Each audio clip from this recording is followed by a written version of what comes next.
little birdies. I suppose they miss poor Mr. Paulson. I'll lay them in his room. Well, let's see about this letter now. Dear Walter, I hope you don't mind my turning to you for advice, but I really don't know what to do. It's been 3 days since my boarder, Mr. Paulson, passed away, and I still haven't told the police what the man said to me. I just can't bring myself to get mixed up in anything like this. Dear, what's the use of writing Walter? He'll probably think I've dreamed it all up. No, I'll just forget it. Only how do you forget such a thing? Those names, I keep hearing them. Richardson, Lindell. Lindell is innocent. Oh, dear God, what if it's all true? If Mr. Paulson actually murdered this Richardson and Lindell is innocent? Only, well, who are they? I wonder if the telephone book, well, why not? Let's see. Richard, all right. C-H-A-R-S. Yes, here it is. Oh, Lord, there's dozens of them. Well, I'll try Lindell. That wouldn't be as common, I don't suppose. Yes, here it is. There's only about half a dozen then. Oh, my heavens. Lindell and Richardson. Both names together. Lindell and Richardson Investments. 9 Concourse 4153132. I wonder if... Well, maybe it's the only way to be sure.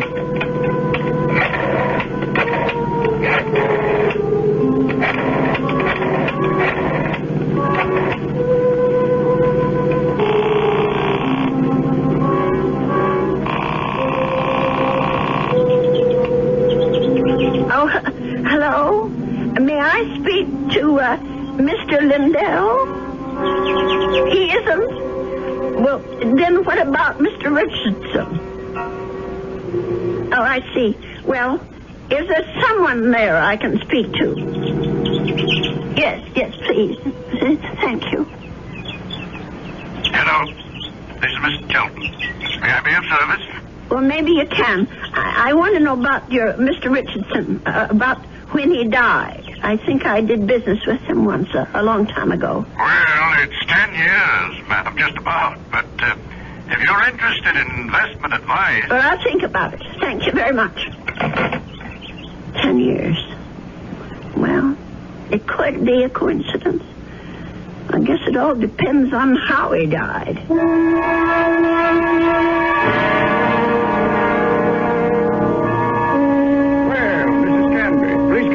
Have a seat. Thank you. Well, now, how can we be of help to you? Well, I didn't come here to get help, Mr. Shelton. I came to help you, as a matter of fact. Or rather, somebody you know. Who would that be? Mr. John Lindell, the man who was supposed to have murdered Mr. Richardson.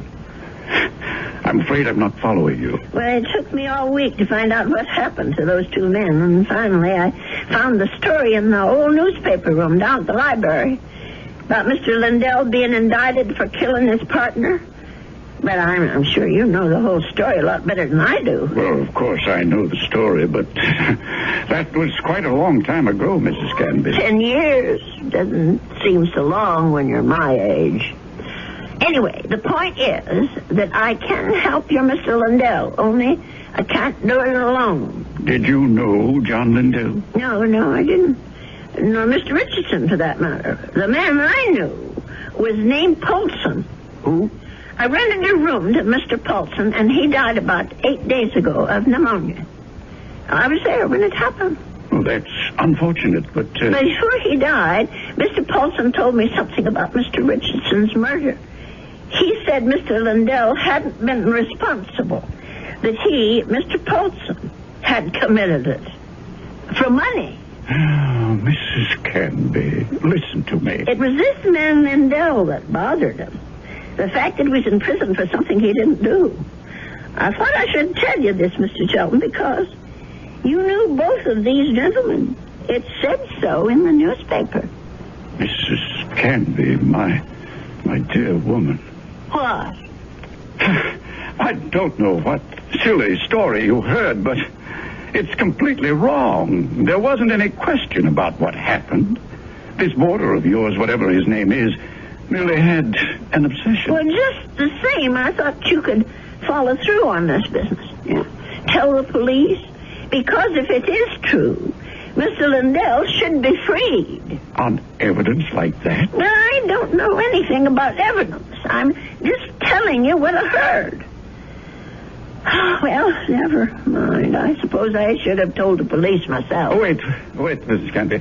Let me put your mind at rest. John Lindell is no longer in prison. He isn't?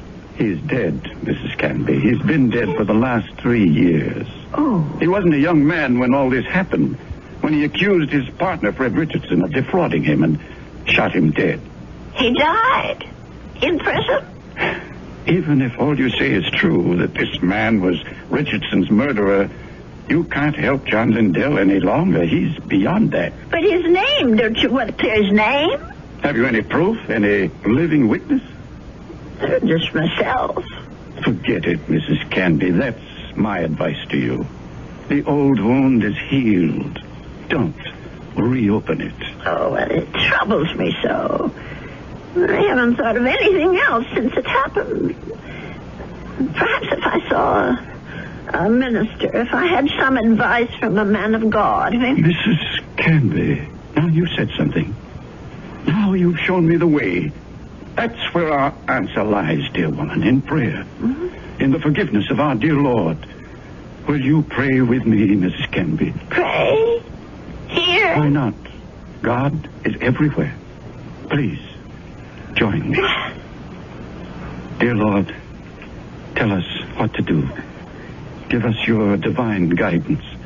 Show us the path to righteousness. Mr. Shelton, Help us, O Lord. Help us to understand. Teach us to forgive the sins of others and to forget them. To forget. I feel much better now, Mrs. Canby.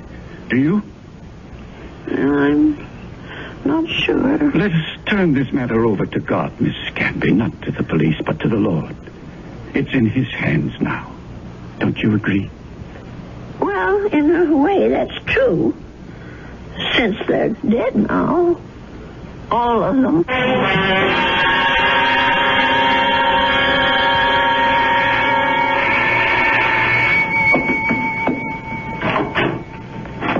Yes? Mrs. Canby? Yes? My name's Stuart Winfield, Mrs. Canby. Mm-hmm. I understand you have a room for rent? Yes, I do. Well, I'm new in town. I just arrived from Philadelphia. I've been staying at a hotel, but I'd like something homier.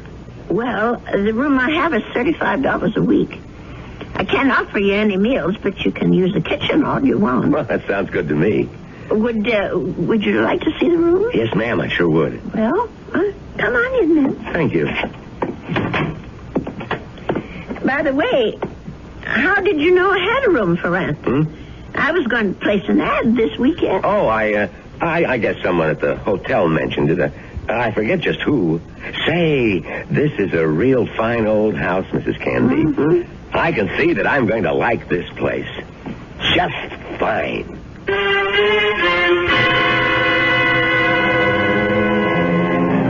And so Mrs. Canby has a new boarder. He's a very personable young man, with a great deal more charm than old Mr. Paulson had. Perhaps in a little while, Mrs. Canby will be able to forget her former boarder and the shocking confession he made on his deathbed. I'll be back shortly with Act 2.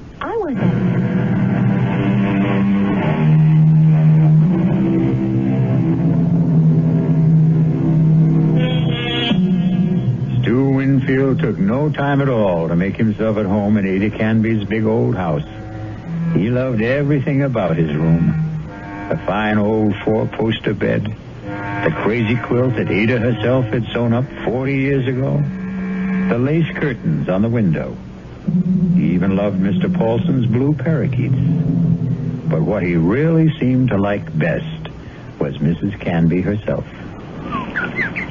Just take me 2 minutes to get these clean sheets on the bed, Mr. Here, let me give you a hand. No, I can manage. I've been making this bed for almost 50 years. 50? You've lived in this house that long? Moved in here when I got married back in 1919. My husband David bought it for us. Our only son Ralph was born in it. And you've lost them both? Yes, they're both dead, but I haven't lost them. Oh, yes, I understand, Mrs. Canby. I guess I feel that way about my mom. Your mother's dead? Yes, she died when I was 2. Oh. Listen, Mr. Winfield, are you sure you want these birds in your room? I could take them to the parlor if you want. No, I think they're great. I think everything's great about this house. But there is something you can do for me. What's that? Would you mind not calling me Mr. Winfield? Oh? That's what they call my father. My name's Stuart. Well, all right, Stuart.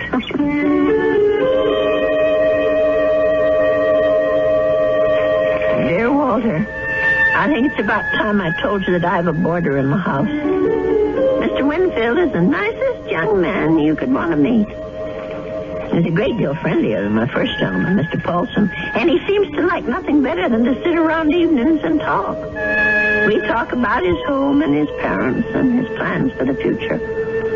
I think the poor boy misses his home and family, and I'm sort of a substitute for all that. You know, it isn't really fair, Mrs. Canby. You said I had kitchen privileges, but that doesn't mean you have to cook for me. Well, it's a pleasure, Stuart. I haven't had anyone to cook for in years. You're kidding. You mean to say you cook this good without practice? Oh, you're just being nice. I'm sure that stew is just plain ordinary. It's terrific, no kidding. It tastes like, well, it tastes like home, if you know what I mean. It depends on whose home you mean. Well, my mom cooks stews like this. That's what I meant. Your mom? Well, but she died when you were only 2. Oh, well, I guess I didn't mean my mom exactly. I was thinking of my Aunt Martha. I mean, she's the one who sort of took over the cooking and stuff after my mother died. And my father's sister, you know? I see. Well, that was lucky that you had someone to take her place. Yeah, that's right. Excuse me. My, Stuart, you're not coming down with anything, are you? No, I'm fine. Just a little case of the sniffles. Listen, if your room isn't warm enough, I have an extra book. No, the room's just fine. Don't worry about it. Well, you be sure now. I know I felt a little guilty about poor Mr. Paulson when he got sick. Maybe I didn't take good enough care of him. Paulson? Mm-hmm. Was that your former boarder, the bird lover? Yes, that was his name, the poor man. Tell me about him. Well, I don't really know that much about him. He lived here less than 2 months. Well, what sort of a guy was he? Well, very quiet. He kept to himself. Did you say he was from South America? I don't remember if I did or not. Well, you must have said it. Yes, of course. He was American, but he'd been living in Brazil. I don't know why exactly. Although, come to think of it, maybe I do. What do you mean? Well, it just occurred to me that Brazil might be just the place for someone who came into a lot of money and wanted to leave the country. I don't understand. Is that... Oh, my. I really think you are getting a cold, Stuart. I'm getting that blanket out this minute. Now, wait, Mrs. Canby. I'd rather hear about... Never mind. I don't want to take any chances. I'll be right back. Yes, Mrs. Canby. Don't take any chances.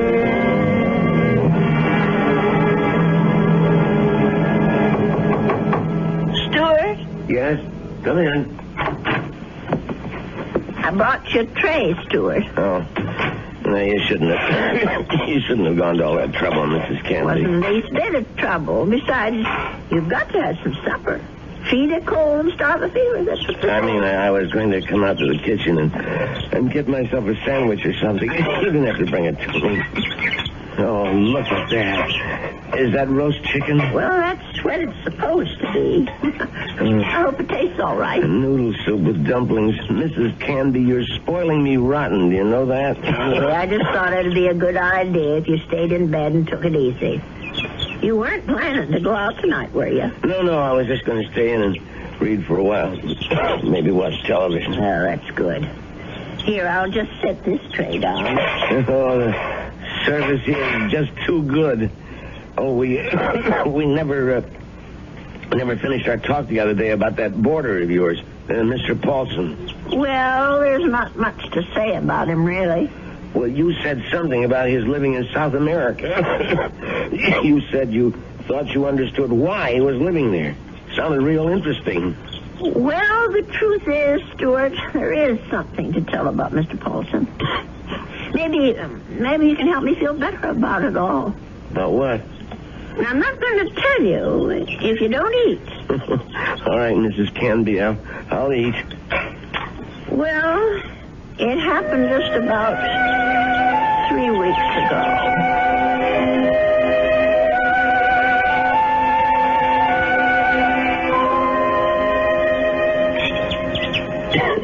You know something, Mrs. Candy? That's about the best roast chicken I've had in years. I'm sure I spoiled your appetite with all my chatter. No, that was a really interesting story. But what do you think of it all, Stuart?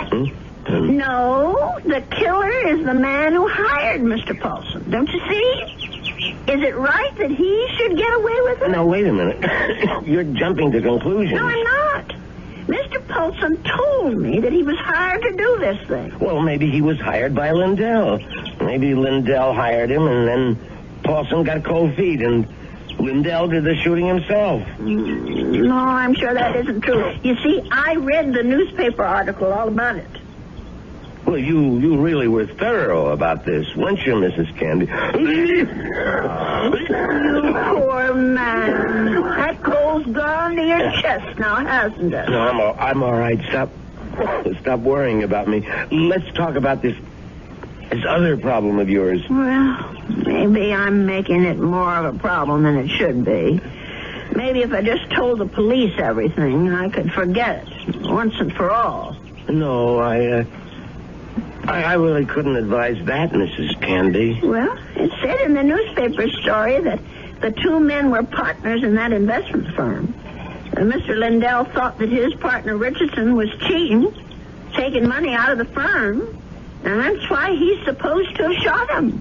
Wasn't there a witness to the shooting? Why, yes, I think there was. Come to think of it, it was Mr. Shelton. That's right. Well, doesn't that wrap it up for you? Well, it would if it wasn't for Mr. Paulson. Listen, Mrs. Candy, you know how much I like you. Why, in just a few days, you're more like family to me than my Aunt Martha ever was. Well, it's nice of you to say, Stuart. And that's why I want you to listen to me about this. That's why I want you to forget about this whole foolish thing. And listen to you. You sound awful, Stuart. Just terrible. No, I'm all right. No, you're not all right. I'm going to get you some cough medicine right this minute.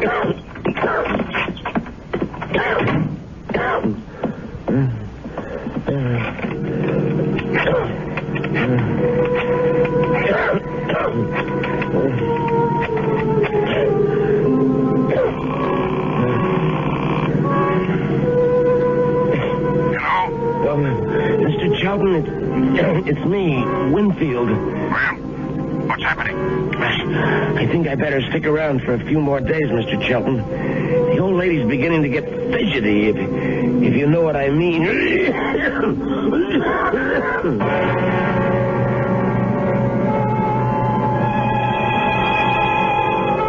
Well, something tells me that Stuart Winfield isn't such a nice young man after all. Could it be that he wasn't telling Mrs. Canby the truth about his dear mother and his Aunt Martha? Could he have not told her the truth about his plans for the future? Of course, the real issue is, what sort of plan does he have for Ada Canby's future? I'll be back shortly with Act 3. If you want to...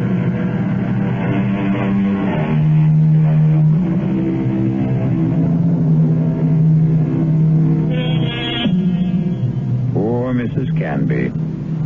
She isn't sleeping well tonight.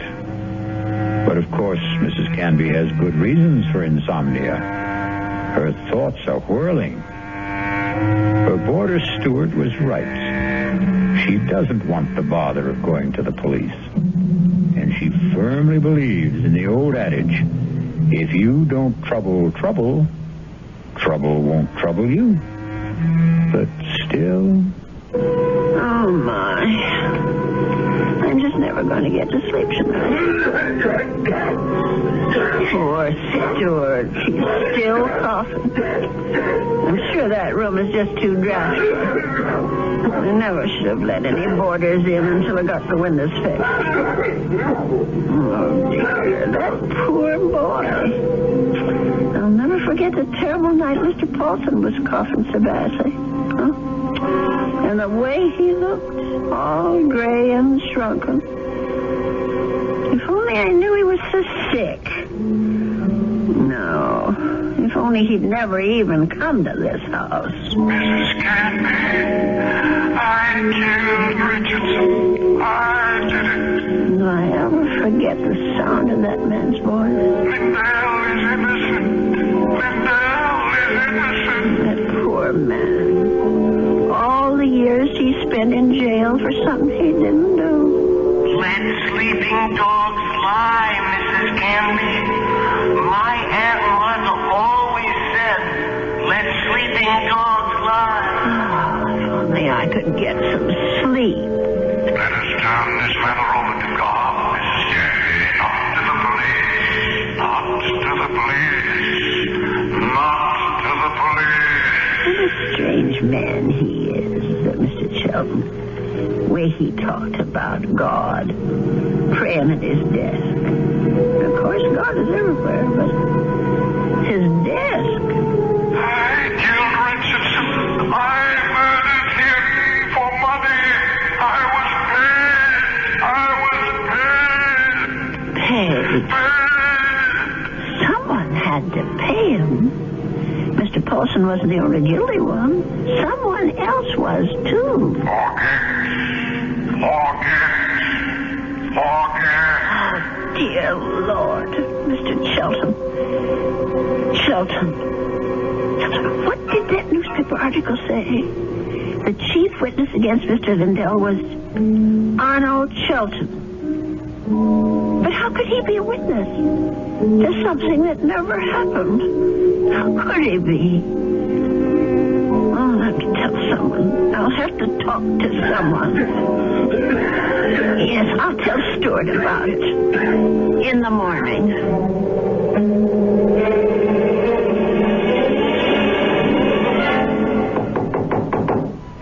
Stuart, are you awake? Yes, I'm up, Mrs. Canby. Come in. Oh, no. Now, don't tell me I'm getting breakfast in bed, too. Well, I know you had a terrible night last night, Stuart. You were coughing much worse than ever. I guess that medicine wasn't very good. Sorry I kept you awake, Mrs. Canby. No, that wasn't your fault. No. Something else kept me up. What was that? Oh, my mind, I guess. Maybe I should say my conscience. Oh, that sounds serious. But it is something serious, Stuart. Well, I might have let a man get away with murder. No, it's even worse than that. He did something worse than murder. You're talking about Paulson again. No, I'm talking about the man who hired Mr. Paulson. He didn't just have that man Richardson shot. He let an innocent person go to jail and die there. Now, that's like committing 2 murders, if you ask me. I have to tell you something that occurred to me last night. Sure, go ahead. Well, it's about Mr. Shelton. Mr. Arnold Shelton. Yeah? Go on. I'm listening. Stuart, I wonder if maybe the reason Mr. Shelton was so upset with me, the reason he didn't want me to go to the police, was because he was afraid. Explain what you mean. Well, what I mean is maybe Mr. Shelton had good reason besides the one he told me. He was working for both Mr. Richardson and Mr. Lindell at the time of the murder. Well, so what? Well, he was also the chief witness at the trial. A witness for the prosecution. But he saw the shooting, didn't he? But that's just the point. point. He saw Mr. Lindell shoot Mr. Richardson. Well, that's not what you told me last time. I mean, that he was an eyewitness. No, that's right. He didn't actually see the shooting. He was miles away when it happened. I don't quite remember the details. There was something about a phone call, maybe? Yes, that's what it was. He claimed that Mr. Richardson was talking to him on the phone when Mr. Lindell showed up at his apartment. He said that Richardson cried out something about Lindell having a gun. And then he heard the shot. But how could that have happened if the gun was fired by Mr. Paulson? If, Mrs. Canby, that's the big little word, isn't it? If. But don't you see what I'm saying, Stuart? Arnold Sheldon had the most to gain. Gain? From what? From both these men leaving the firm. That'll leave the whole thing to him. All those customers, all the investments he handles, all the commissions, or whatever they call it. Are you accusing this guy Shelton of being the killer? Yes. It's the only answer, Stuart. Look, if that was the case, the police would have figured it out. But they didn't. There was nothing in the stories I read that pointed any suspicion at Mr. Shelton. I don't suppose it even occurred to them. And now, the company is all his. You don't call that evidence, do you? Well, then why didn't he let me go to the police? Why did he try so hard to talk me out of it? That man was praying to it. He was taking the name of the Lord in vain. Oh, I'm sorry, Stuart. I'm so sorry. I won't bother you anymore. I know what I have to do anyway. Mrs. Candy. I won't be gone long, Stuart. No, wait. But the minute I get back, I'm going to call Dr. George and ask him to come over. You're sick. Never mind the doctor. You're calling the police. No, I won't call them. You're right. I don't want them tracking mud in my parlor. I'm going down to the station house and talk to them. I'll get dressed now and go straight there. Please think about what you're doing. I'll tell them what I know, and they can do the rest. Now, you try to eat something, Stuart. Please. Mrs. Candy.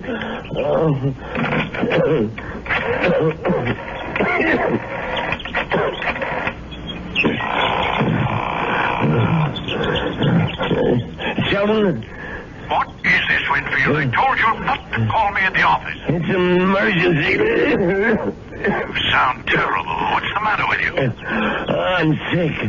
Only you're going to be a lot sicker. What are you talking about? The old lady. I can't stop her. She's decided to talk. What? She figured it out. Figured out exactly what you did, Sheldon, and how you did it. You fool. You've got to stop her. Do you hear me? That wasn't part of the deal, Sheldon. It's all of the deal now. The price didn't include anything like that. The price just doubled. Old ladies are always having accidents. Make her have one. Make her have one now, Winfield. All right. She's gonna have a fall down the cellar steps. Right now. I gotta get my robe on and my slippers. I've gotta hurry.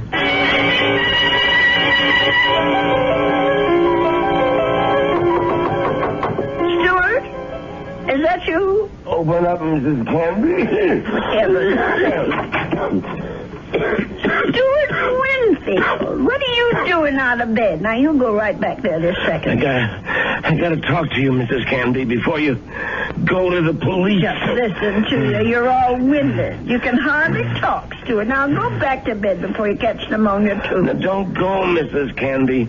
It would be better if you never went to the police. Better for you. Better for me. For you? I don't understand. Well, then I wouldn't have to hurt you, Mrs. Canby. That's what I mean. I wouldn't have to do anything bad to you. Stuart, what in the world are you talking about? Come on, old lady. Stuart! You're smart, all right. You really think things through. So now think a little harder. You knew?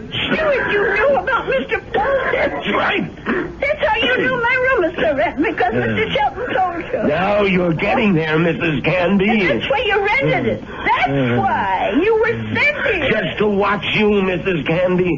Just to see that you stayed sensible. Mr. Shelton, dear. I was hoping you'd never change your mind about calling the police. I didn't want this part of it. This isn't the part I like. Let me go. Just relax, Mrs. Canby. Just take it easy.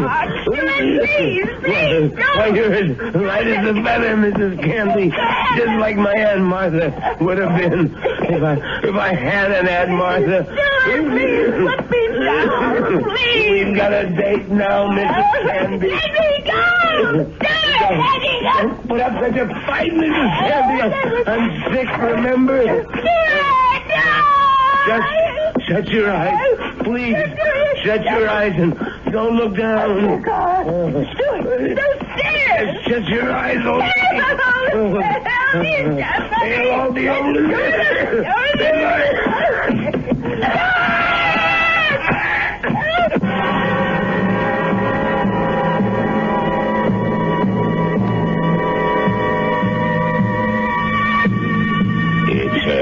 It's all right now, Ada. Just be glad that it wasn't you at the bottom of those stairs. Well, will you be all right, Dr. George? Now, what do you want to worry about that man for? Truth is, his injuries don't amount to very much. A couple of broken ribs seem to be the worst of it. But he'll be a patient for some time before they can put him in prison where he belongs. Him and his friend. What was that man's name again? You mean Mr. Chelton? Have they arrested him? Yeah. That's what the police detective said. I don't understand. Stewart's injuries aren't serious. It's not the fall that made Winfield so sick. His case was diagnosed as simple pneumonia at first. And then I remembered about your first boarder. Nelson, was it? No, Paulson. Yes, Paulson. But he had pneumonia, too. He died of it. Oh, is pneumonia contagious? Yes, it is, but this disease was even more contagious. It's a pneumonia caused by a disease called psittacosis, better known as parrot fever. You get it from sick birds, like the parakeets in your spare room. Oh, no. Mr. Paulson's bird. Sorry, Ada, but they had to be taken out and destroyed. Oh, what a shame. There's one reason I feel sorry for them. They saved your life. Made Mr. Winfield too weak even to throw a little old lady down a flight of steps. Those poor little creatures. Yeah, but you can be grateful they didn't make you sick, too. Parrot fever is so contagious that no more than one person in 1,000 could be exposed to it and escape infection. It was pretty darn close to a miracle, Ada. They're hard to kill, Doctor. Remember? The old ones are hard to kill.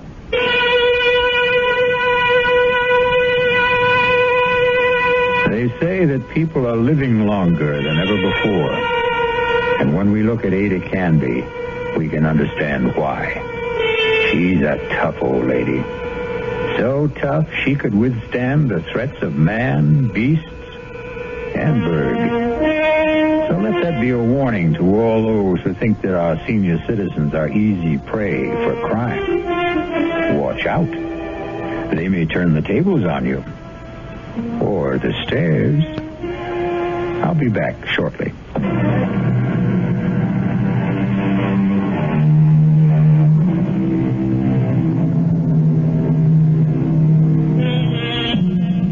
We have one final comment for you on behalf of Ada Canby and old people everywhere.